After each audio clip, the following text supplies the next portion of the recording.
안녕하세요. 스타일리그 임광목 대표입니다. 8월 20일 화요일 오후 3시 50분 장마감 유튜브 방송입니다. 자, 주말 스페셜 방송에서요. 이 표하고 비슷한 제가 그 그림을 가지고 설명을 드렸었습니다. 우리는 어쨌든 지금 베스트로서 지향을 하고 있는 우리의 시나리오는 8월 말, 이제 오늘이 8월 20일이니까 8월 말까지 많이 남아 있지는 않죠. 8월 말까지 코스피 2800을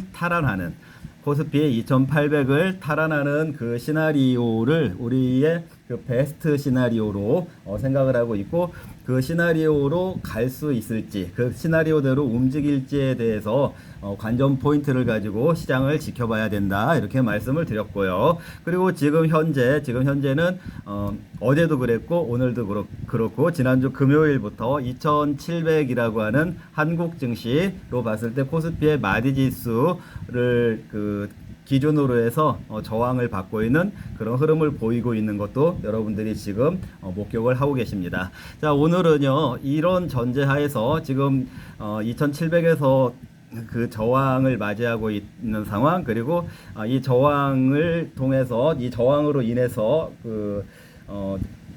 어느 정도의 어제 한 1%대 반락이 있었잖아요. 반락과 다시 또 반등, 어떤 그런 형태의 부침이 있다고 하더라도 종국의 8월 말까지는 코스피 2800까지 갈 수 있는지, 이 부분에 대해서 지금 우리는 그 중점을 두고 시장을 이해를 해야 된다, 시장을 바라봐야 된다, 이렇게 말씀을 드렸는데요.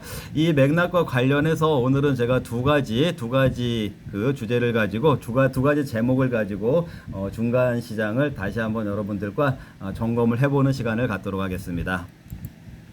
자, 오늘 진행이 되고 있는 이 2700에서의 그 저항 장세는요, 이 수급적인 의미가 있어요. 그래서 일단 2700에서의 이 수급적인 의미가 무엇인지를 제가 다시 한번 설명을 드려보겠습니다. 자, 여기에 좀 노란색으로 노란색으로 표현을 해 놓은 것처럼 차익이라는 말이 쓰 있을 텐데요.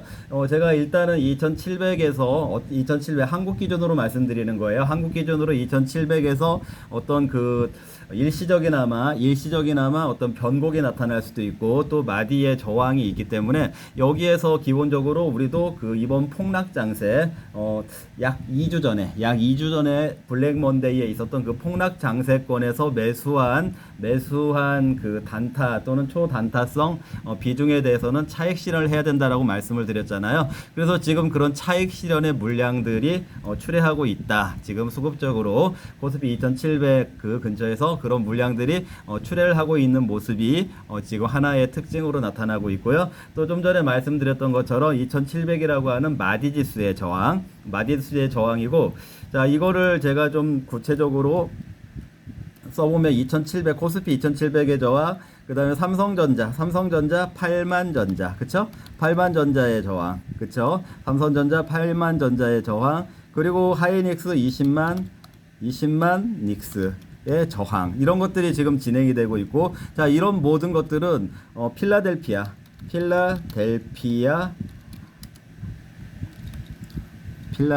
글씨가 작아서 안 보이시나요? 조금 이따가 키워드릴게요. 필라델피아 60일 수급선.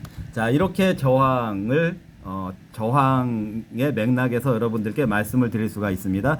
자, 지금 2700이라고 하는 코스피 마디지수의 저항, 그리고 이거를 환산을 해보면 삼성전자 8만 전자 지금 저항받고 있죠. 그리고 하이닉스가 20만 닉스 저항을 받고 있고, 동시에 받고 있는 저항들이에요. 그리고 이게 이제 하이닉스하고 삼성전자는 결국에 미국의 필라델피아 반도체하고 연동하는 부분이 있는데, 필라델피아 반도체 지수가 60일 수급선의 저항을 받고 있다. 그렇기 때문에 지금 뚜렷하게 2700을 돌파하지도 못하고 있고, 8만 전자도 돌파를 하지 못하고 있고, 20만 닉스를 돌파를 아직 정확하게 확실하게 하고 있지 않은 모습으로 인해서 지금 현재 이 코스피 2700 수준의 움직임을 보여주고 있는 이런 모습이다. 이런 부분이고요. 지금 저항에 대해서 제가 좀 구체적으로 삼성전자와 필라델피아 반도체, 하이닉스까지 엮어서 말씀을 드렸고, 자, 그리고 이제 또 지금 이 차익과 저항과 더불어서 이 포지션이라는 말을 써놨는데, 지난주 금요일 날 미국의 한국 말고요. 미국 옵션 만기일이라고 했죠.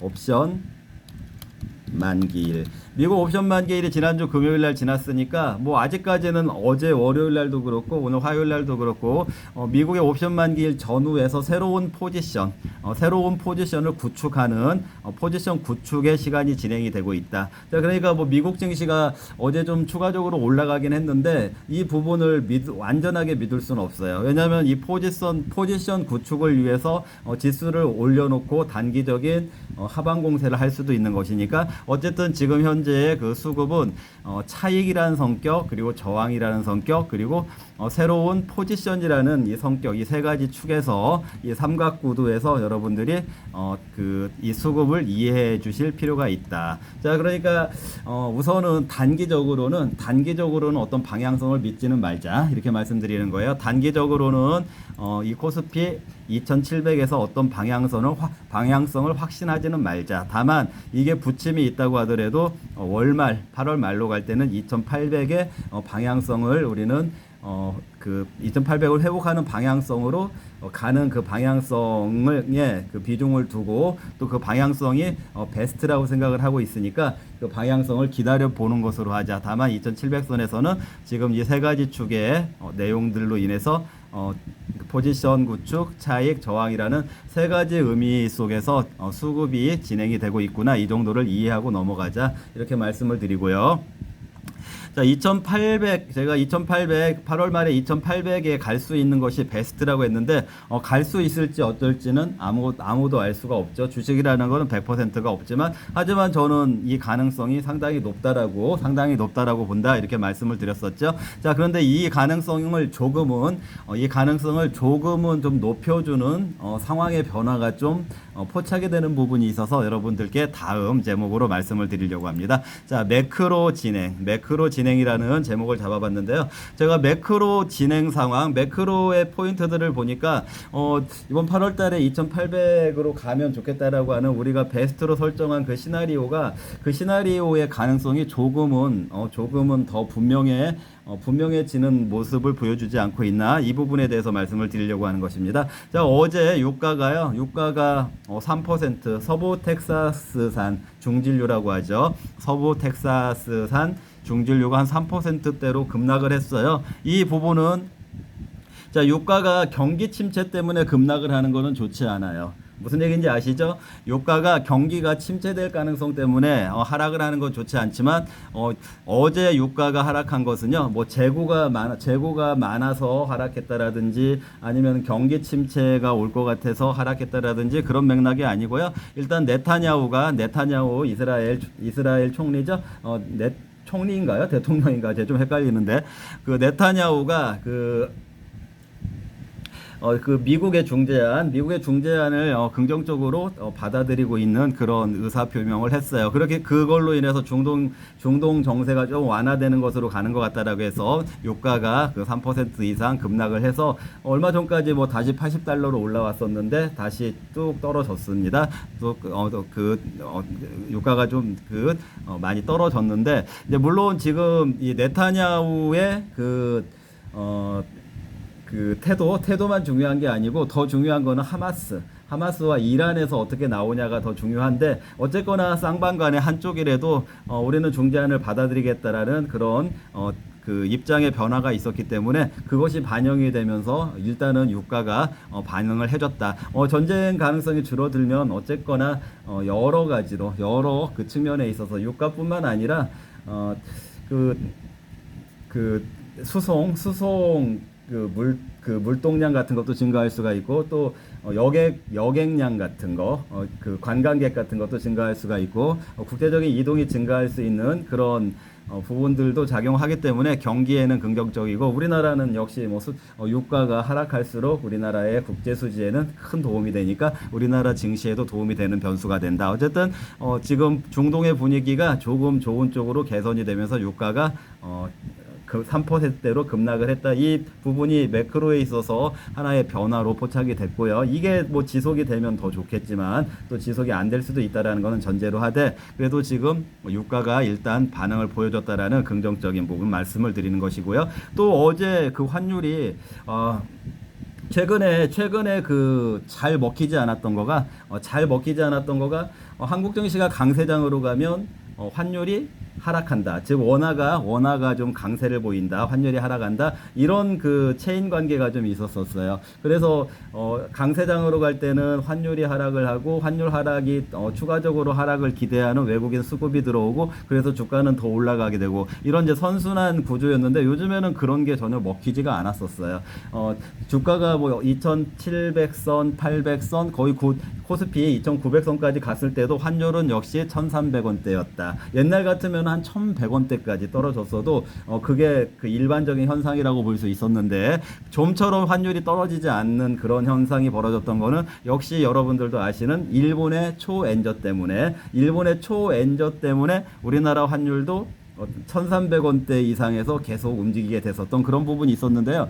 모처럼 어제 그 환율이 1,330원까지 한 3, 40원 정도 한 번에 하루에 급락을 하는, 즉 원화가 강세를 보이는, 이거 역시도 이런 영향이 있겠죠. 일본의 초엔저일 때 달러당 엔화가 170엔까지도 갔었잖아요. 제가 그 170엔 갔을 때는 엔화 같이 더 이상 떨어지지 않으니까 엔 강 쪽으로 ETF 사시면 수익 날 거다 말씀드렸죠. 그거 믿고 하신 분들은 역시 ETF에서 수익 내셨을 수도 있고요. 저희 유튜브 계속 들으시는 분들은요. 자, 그런데 지금 이제 그 한때 1달러당 170엔에 육박하던 초엔저가 지금 뭐 그 일본 엔화가 달러당 한 146엔 정도까지 좀 떨어졌어요. 떨어졌다는 얘기는 엔화 가치가 좀 올라갔다는 얘기죠. 자, 그러면 그 엔화 가치가 그렇게 올라가게 되고 그러다 보면 이제 달러 가치가 좀 하락한다는 얘기고, 그 자체는 또 달러 인덱스의 하락으로 연결이 되니까 한국의 그 원 달러 환율도 1,300원, 1,330원대로 뚝 떨어졌다. 이 부분도 일단은 왜냐면은 원화가 좀 그 강세 모드로 간다고 하면은 외국인들의 자금이 한국으로도 유입이 될 수 있는 부분이 있고요. 그리고 또 이 원화가 좀 강세로 감으로 인해서 환율이 좀 이렇게 하락하는 거죠. 환율이 하락하는 원화 절상으로 가는 것으로 인해서 우리 한국은행 금통이 얘기하는 거예요. 금리 인하를 할 수도 있다. 자, 그렇게 되면은 우리나라도 지금 금리 인하를 조금 한다라면은 수급적으로 주가에는 좀 그리고 어쨌거나 그 금융 조달 비용이 낮아진다라는 거는 기업의 채산성, 수익성 개선으로 이어질 수가 있으니까 이 환율이 어쨌든 1,330원대로 떨어졌다라는 거는 증시 측면에서도 한국의 주식 시장 측면에서도 좋은 신호로 포착이 된 거다, 이렇게 말씀을 드릴 수가 있겠습니다. 자, 그리고 이제 그 매크로 베리어블, 그 거시 변수, 매크로 이코노믹 베리어블스의 세 가지는 유가, 환율, 금리라고 할 수 있죠. 자, 금리는 이제 지금 미국에서는 23일인가요? 오하이밍이라고 하는 미국의 그 완전 서부, 캘리포니아나 뭐 네바다처럼 완전 서부는 아니지만 그래도 서부 쪽에 가까운 중서부라고 하는데, 그 오하이밍 주의 그 잭슨홀이라는 데에서 그 금융 통화 정책의 당국자들, 미국의 그 당국자들이 모여서 뭐 연설도 하고 그 의견 같은 걸 교환하는 그런 잭슨홀 미팅이라는 것이 있습니다. 좀 여름 휴가하고 좀 겹쳐서 진행되는 그런 것도 있는데, 사실 최근 몇 년 동안에는 잭슨홀 미팅이 주가에 큰 영향을 주지 못했었어요. 별로 그 잭슨홀이 열린다고 해서 그 반향을 일으키지 못하고 그냥 유야무야하면서 지나갔는데, 올해 같은 경우에는 이제 9월에 금리 인하를 하냐 안 하냐, 이게 굉장히 지금 코앞에 다가서 있는, 바로 문 앞에까지 다가서 있는 이 이슈이기 때문에 이 잭슨홀에서 무슨 얘기가 나오냐, 이거에 대해서 지금 어쨌든 월가에서는 신경을 좀 쓰는 부분이 있어요. 있고, 또 뭐 어제 그 미국 증시가 하락하지 않고 그래도 고점 쪽으로 반등 쪽으로 좀 시도를 하는 모습은 잭슨홀에서 좀 긍정적인 얘기가 나올 것으로 기대하는 모습이다. 자, 물론 잭슨홀 미팅에서 파월 의장, 미국 패드의 미국 연준의 그 파월 의장의 연설도 있게 되는데요. 그때 사실은 무슨 말을 하냐, 무슨 말을 하냐도 중요하지만 무슨 말을 하지 않냐 이것도 중요한 것 같아요. 무슨 얘기인지 아시죠? 무슨 말을 하냐, 금리 인하를 하겠다 이거보다도 이런 거보다도 무슨 말을 하지 않냐. 이제 뭐 예를 들어서 물가에 대해서 언급을 안 한다면은 물가는 이제 어느 정도 완성이 됐구나 이렇게 볼 수 있으니까 무슨 말을 하지 않나, 무슨 말을 하나 이런 것들에 같이 신경을 쓰고 23일 날 이 잭스홀 미팅의 결과를 지켜볼 필요가 있다. 자, 그 부분은 이제 임박한 9월의 FOMC의 금리 결정하고 관계돼서 지금 이 금리 매크로 중에 금리에 대한 긍정적인 모드가 조금은 감지가 되는 그런 분위기가 있다. 자, 오늘 말씀드린 유가, 환율, 금리 이 세 가지 매크로 변수 중에 중요한 세 가지 변수들은 지금 작용하는 방향이 좀 증시에는 조금 긍정적으로 작용을 하고 있는 모습인 것 같다. 이렇게 제가 설명을 드렸습니다. 자, 오늘 시장에 대해서요. 오늘 아까 말씀드렸던 것처럼 코스피 2700에서 현재 그 저항에 대한 그 수급적인 의미를 설명을 드렸고, 그리고 지금 그래도 시장에 대해서 그 8월 말까지 2800이라는 긍정적인 시나리오를 기대하는 가운데 한번 믿어볼 만한 그 변수로서 매크로 상황적인 좀 변화들이 감지가 되고 있다, 포착이 되고 있다, 이렇게 정리가 되겠습니다. 여러분들 오늘 내용이 도움이 되셨다면은요 좋아요와 구독도 부탁드리겠습니다. 자, 오늘 하루 나머지 잘 마무리하시고요. 또 내일 필요하면 내일 장마감 방송에서 제가 더 자세한 내용, 더 유익한 내용으로 여러분들과 인사를 드리도록 하겠습니다. 네, 오늘은 여기서 마무리하겠습니다. 시청해 주셔서 감사합니다.